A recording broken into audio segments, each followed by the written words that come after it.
Hello, and a very warm welcome back to the channel.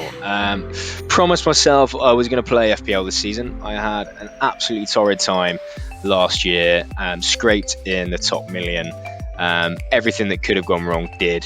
So yeah, got sucked in on the day of the season, as I always do. Really excited about the season starting. Brentford Arsenal later should be a really nice game to kick things off. Arsenal with the classic soft stomach, I think could easily get turned over by Brentford on their first day back into the big time, which as a Spurs fan would not be too disappointed about at all. So I'm going to try and take FPL a bit more seriously this year. I think I took too many punts. Didn't explore the data enough last season and got roundly punished and well beaten by a few mates that did. So I've put a bit of thought into Game Week 1 today, essentially having decided I'm going to play, and this is the team that I am going for. So I'm just going to hide my defenders there to create a bit of suspense, so you can probably guess already from that. Sanchez in goal, I think is probably going to be one of the most picked goalkeepers. 4.5 mil, I think at that price does look more competitive than some of the 5 mil options, even going up to 5.5 for your Martinez's and your really top keepers there. So I think most people are looking for that competitively priced 4.5. I think Sanchez at Brighton does look far and away the best option there. 25% of the game. Agree. Brighton really tight last season. Didn't score enough goals was their issue, and that's what's kept them down the table. But I expect more of the same from them this season. Fixtures-wise, really nice start as well. And probably for the first 6 or 7 weeks going into that Man City game, probably won't be looking to wildcard for quite a while. So I think he's pretty safe in those first 6 weeks for sure. Moving on to the back three that I'm starting with, is probably where I've had the most headaches. I really wanted to get Luke Shaw in, but I couldn't quite squeeze that 0.5 mil out of this back line. So Trent is probably one I've really ummed and ahed about as well. I think, again, last season I stuck religiously to Trent for far too long.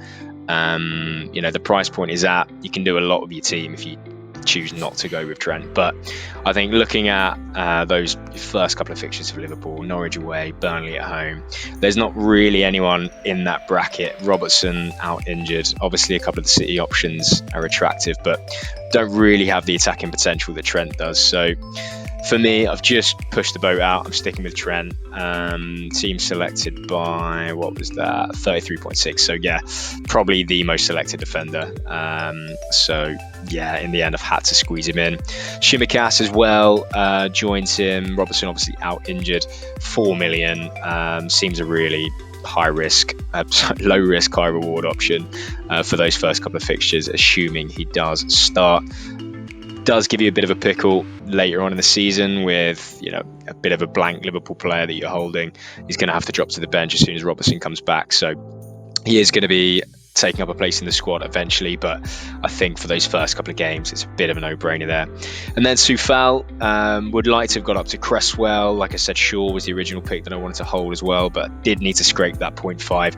I think he had a really solid season last year at 4.5 mil. He's got up this season, but I think, again, West Ham's first few fixtures, even that Leicester at home game, I think that's a bit of a false red for there. Leicester at home, I wouldn't be surprised about a West Ham clean sheet, even some kind of goal involvement for Soufal. So quite happy with him now. I've acclimatised to not having Shaw in there. So bit weak defensively, but I'm quite happy with the balance at the moment. Moving into the midfield, Bruno Fernandes, probably the first name on the team sheet. Really easy pick. 50% of the game backing him. The only thing, at 12 million, he did tail off a little bit towards the end of last season. Didn't have a brilliant Euros. So I think as Lukaku, as the likes of Kane start to enter the fray, he could be looking over his shoulder, to be honest, in this team. Fairly nice set of fixtures to kick off with, and with a bit of a dearth of options up front at the moment, I think he's quite an easy pick, but one I am potentially looking to move out over the first few weeks, or maybe looking into Game Week 5, Game Week 6 and beyond. Bruno might be one to make way. Moving on to Mo Salah, probably the easiest pick in this team, really. 12.5 mil. really great fixture to open up with. Norwich just looks like it could be a buffet for Salah if he gets going. Had a nice fresh summer, not had to worry about any international tournaments, so very easy pick. Mahrez, again, one I've kind of gone back and forth with. I really wanted to get Son in there because I think he's going to have a big season. Nice to have a Spurs man in there as well, but I just think a bit too much risk with Son at the moment. With that City game coming up, you don't know what Spurs are going to do this season with the situation going on with Kane. Son, I do expect to play pretty much 90 minutes every week eventually, but that obviously City at home is not a great starting game. So I've gone with Mahrez. I think Grealish still getting up to speed. Foden out those first few games. I expect Mahrez to play. There's nothing worse than having City midfielders, though. You know Pep's going to ruin your weekend at some point. But when Mahrez does play, he does tend to rack up those returns. So I'm quite hopeful about him. I think he always seems to do the business against us as well. So I wouldn't be surprised if he has a good weekend to kick things off. So I've gone with Mahrez in at 9 mil. Probably will be looking to get him out and up to Son at some point. But Mahrez gets the nod for game week 1. And then Rafinha, hint at the strikers there, mistake. I'll show you that shortly. I want to ramp up the suspense a little bit further, but finishing off the midfield, I've got Rafinha in there. Horrible set of first fixtures for Leeds. United away, Everton at home, again, is a bit of a false red for there. That's not a terrible fixture at all. Burnley away, and then Liverpool at home as well, not a great game. So tough start for Leeds, but they're going to play nice football. Rafinha is going to get a lot of opportunities. I think expected goals, expected assists last season shows that he really was the pick of the bunch in this 6.5 bracket. So heavily picked at 20%, so I don't know what price rise potential there is in there, but you'd expect it maybe to come if he does start the game well. I think, again, that's going to be difficult to do with those opening fixtures, but definitely potential in there for Rafinha to really sit there for a few weeks as that enabler.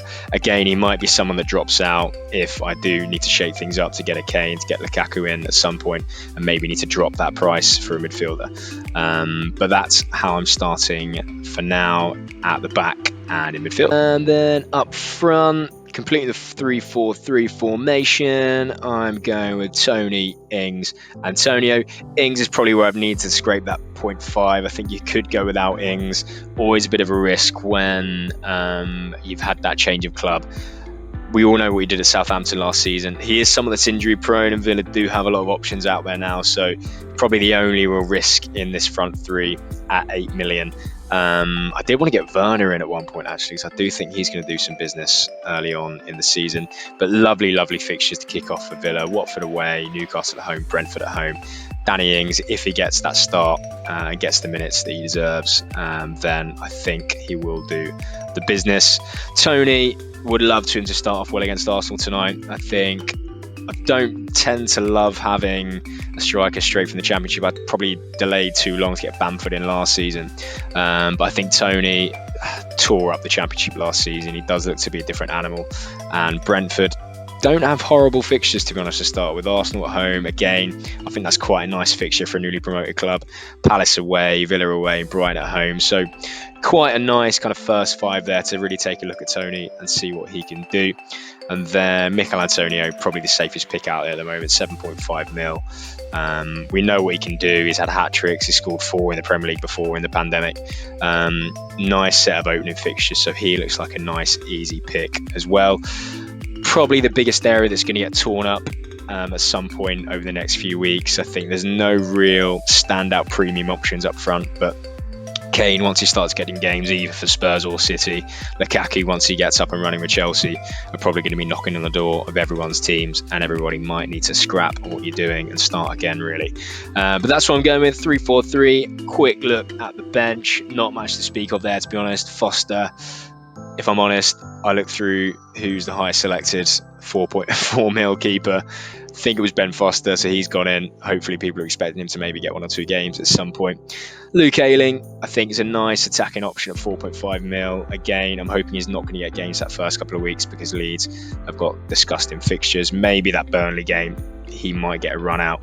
And then beyond Liverpool, he's got a really nice set coming there. So that's when we might look at Ayling coming in. Gilmore, Shouldn't be getting any games for quite a while for me, but quite a nice option at 4.5 mil.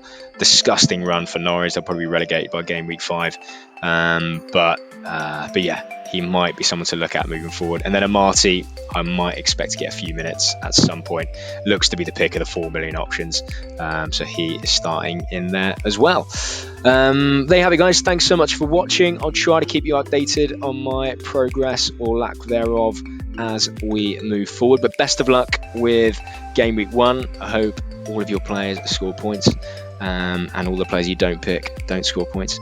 But brilliant. I'll keep you updated as much as I can. Have a fantastic weekend, whatever you're up to. Do like and subscribe for more random content that I put out at some point in the future. And have a fantastic weekend. Take care for now.